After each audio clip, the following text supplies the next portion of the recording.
Emisión.net.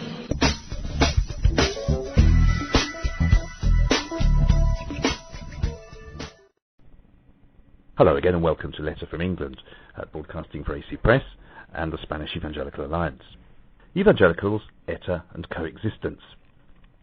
Well, this week the main news is clearly about the decision, or at least the announcement, by the Basque terrorist group ETA to call a permanent ceasefire.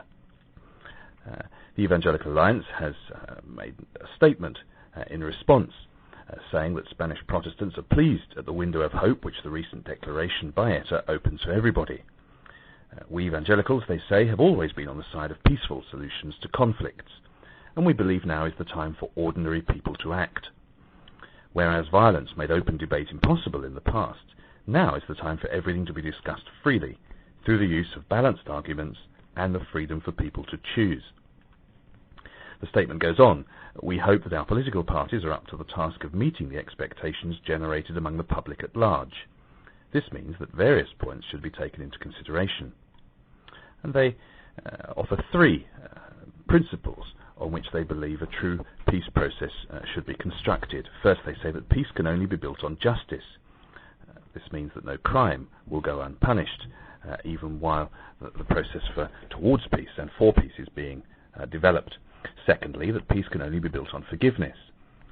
As Christians, we know the tremendous regenerating power of forgiveness, which is perfectly compatible with justice, though diametrically opposed to revenge. Hate and rancor only perpetuate hurt, and are no foundation on which to build a healthy nation. Finally, the Evangelical Alliance statement says peace cannot be built on forgetting, that forgiveness and reconciliation do not mean forgetting. This is the moment to remember all those who gave their lives to the meaningless and barbarity of terrorism in order to create a better country. And the statement, signed by General Secretary Jaume Llenas, Chairman Pablo Martinez and media spokesman Pedro Tarquis, concludes by saying we still await and demand that ETA disbands permanently. We understand that such a positive and courageous step should have no going back.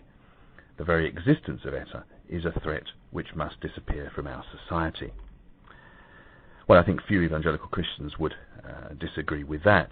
There is obviously great hope in Spain now with this announcement of a ceasefire, that the scourge of Basque terrorism may be behind us, and that conflicts and problems in the Basque country in general and in Spain as well, or the whole of Spain, can now be resolved through political means rather than at the point of a gun. Well, therefore, it's interesting that this week a statement for calling for more harmonious coexistence in Spanish society has been launched by a group representing many different religious and secular backgrounds. Because if ETA terrorism is to become a thing of the past, well, now, of course, there's a new terrorist threat far more on the horizon, of course, which quite literally exploded in the centre of Madrid with the train bombings, and that, of course, is Islamic terrorism. And this new statement, known as the March Declaration, comes in the same month, of course, as the train bombings back 3 years ago, is an attempt, and there are evangelicals to the fore of it, to promote a much more peaceful and harmonious coexistence between people of different religious beliefs and between people of no religious belief. The declaration specifically seeks to bring together lay and religious thought in a combined initiative which aims to improve relations between two groups which perhaps are represented by the conflict between the Catholic Church hierarchy and the Spanish government at present over a raft of issues and policies. One of the declaration's prime movers, Alfredo Calvo, says the aim of the initiative is to bring people together after the Madrid bombings in order to promote debate and dialogue, which he believes is necessary to unite efforts towards generating a more harmonious coexistence. And the March Declaration, as it's known, is headed up with the motto, "We want to live together." Evangelicals, as I said, are very much involved in this. One such who's involved in the leadership of the project, Anna Reith, explained that the statement represents the thinking of many intellectuals who see the need for a pact and for serious dialogue which recognises the reality of contemporary Spain. This is why the project has already devoted, she says, more than 6,800 hours of reflection to the issue. It gathers together the ideas of various thinkers in a draft document, but deliberately does not say who they are, so that when the declaration is spread through the media around Spain, they'll see if the general public, specific groups within society, and public institutions generally actually do support the declaration or not. And if they do, says Ruiz, that means accepting it and starting to work with it. Well, it's obviously a good thing to talk.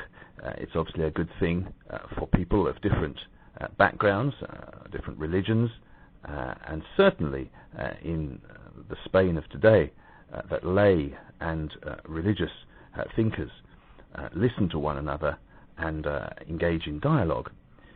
But what can really be achieved by such a declaration? Well, Christians looking at the sinful nature of human beings will probably say very little. What's really needed is the gospel, is that heart change which only Jesus Christ can bring. But of course he can bring to a terrorist bomber as much as he can bring to someone who considers themselves perhaps a decent and upright citizen. Well, we wish the declaration well. We also long for terrorism to become truly a thing of the past, and for society to come out from under that awful threat, from the shadow of the gun, as it were, and the shadow of the bomb, and the shadow of those who would use violence to seek to achieve their ends. But above all, we long for the gospel to spread through Spain, and to truly enjoy peaceful and harmonious coexistence. We believe there is only one answer, and that is Jesus Christ himself. Well, thank you for listening again to this broadcast. You can find it at emission.net each week. Goodbye for now.